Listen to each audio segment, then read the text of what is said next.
I expect fireworks.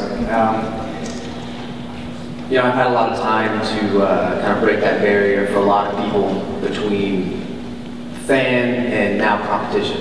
You know, I was like 16 years old when I was seeing all my competitions started fighting. You know, so I started off like watching everybody else already doing it. So I'm young in the sport, but I felt like I've had a lot of time to kind of break that barrier between like, oh, I'm not just their you know, their fans anymore. You know. Now they're my opponents. You know, these are the opponents I was looking at for a long time, and you know, when it comes to time to watch other fights, I get to be a fan. But when I watch other people in my division, that breaks in their competition. So it's no different than any other opponent. But I'm glad to be fighting close to home. It's the closest I've ever fought at home, so it's nice. How do you train for a guy like Uriah Faber? Just try to emulate him as much as I can. He's just a stronger guy, so obviously train with a lot of stronger guys. I train with a lot of big, strong wrestlers, a couple weight classes up. Just make sure my wrestling defense is good. I have one of the best takedown specialists on the planet as my personal wrestling coach. I go there twice a week, Jordan Kegler. He's one of my best friends. And training my wrestling with him, training my strength and conditioning, just trying to be an all-around martial artist. Yeah, my situation is a little weird. Everyone always starts up here and they lose weight. I'm in the process of gaining weight in my weight class, so I don't have to watch it as much. I kind of like to give my body a little bit, you know, here, like a dog. Here's a cookie, you know. Now go run a mile, you know. Give it a little bit so it gives me a little bit more. So, but the last thing that I can't have of wood sport. Oh my gosh. Almond Haagen-Dazs ice cream. So you're coming up and joining Team Alpha Male, or moving out of the relatively small area of Modesto, Oakdale, and moving to Sacramento, and kind of falling under the umbrella. And follow-up question, go ahead and answer that. No, not at all. To me, it's never been a question of whether I want to move anywhere. I have everything that I need there. I have, like I said, I have like best wrestler I ever like locked up with. And he's not somebody who's been stagnant in his wrestling. He's been continuously progressing, and right now that guy is amazing, and it's an honor to wrestle with him. We have my head coach, Professor Phenomenal. He's amazing at the strength and conditioning, and I got my diet dialed in. And I'll be honest, I don't think there's a group of technically sound strikers around. I think I'm very confident with the place we have, and I mean, yeah, we have everything we need. I would never want to leave.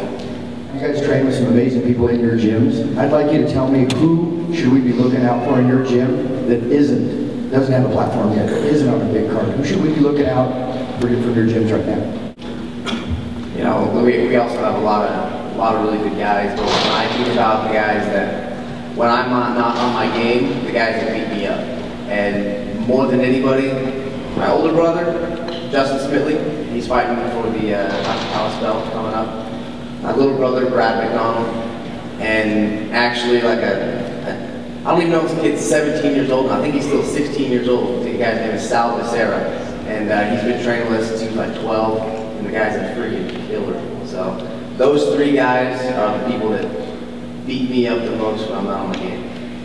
You're 22 years old.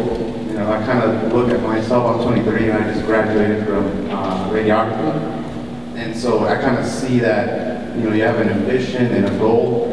So how do you kind of filter your friends out and say, oh, let's go party, let's go do this, and, you know, really focus on the main goal? Because I had a hard time trying to study and not trying to party. Well, I started fighting at 14 years old, so I never started.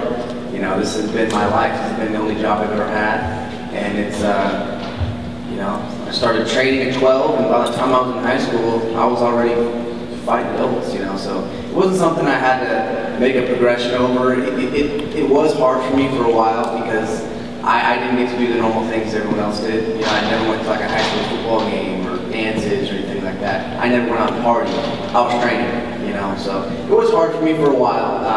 I kind of went through that chunk of stupid years, like right after like my first Cool Escobedo fight.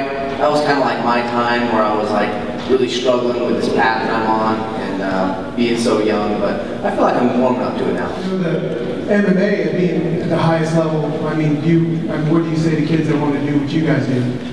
Say love what you do, and if that's fighting, then do it. Do it as long as you love it.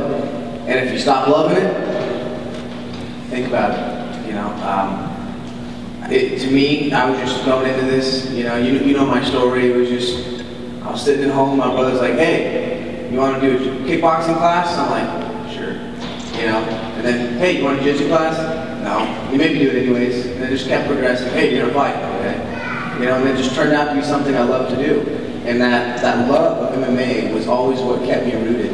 You know, if you don't have the love of MMA and the love of martial arts, because that love of MMA, you can take that for, I guess you could say, interpretation. You know, a lot of people say they love MMA, but they love winning. It's a completely different story.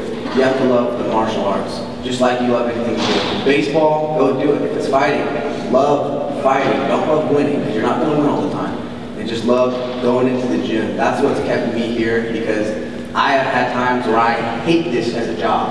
I've always loved martial arts, or I seriously hated this as a job because of all of the hard times that it brought me as a kid and not having a normal life. So I know what that's like to be wishy-washy in my job, but it was always that love of martial arts. So I would say love what you do, and if that's what you love, go for it. If I wasn't making a lot of money here, and I'm still not making a crap load of money, but I'm saying if I couldn't make a living off of this, then you know what? I'd do something else that I love. I'd be doing woodworking. That's another one of my loves. Just do what you love, and that's it.